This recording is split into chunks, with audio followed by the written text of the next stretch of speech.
اور سجدے کے متعلق آپ جانتے ہیں کہ پہلے شریعتوں میں تعظیم کے لیے کسی کا سجدہ جائز ہوتا تھا،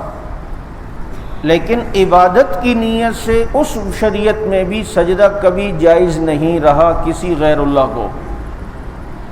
لیکن رسول اللہ صلی اللہ علیہ وسلم کا دین کیونکہ آخری دین تھا، قیامت تک کے لیے تھا، تو اب نبی کے بعد کسی نبی نے آنا نہیں تھا، تو اس لیے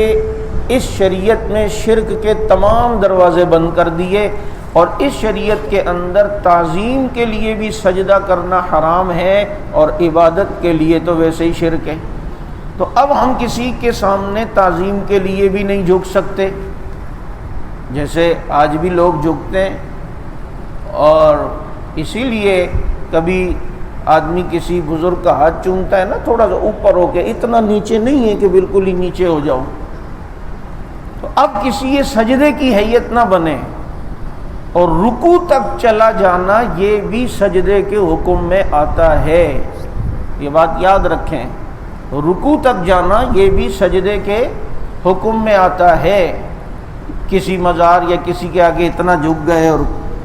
کعبے کا طواف کیا، گنگا کا اشنان بھی کہے کہ جناب حضرت بھی خوش ہو جائیں اور شرک بھی نہ ہو، بس اتنا ہو گیا تو ہو گیا تیرا شرک۔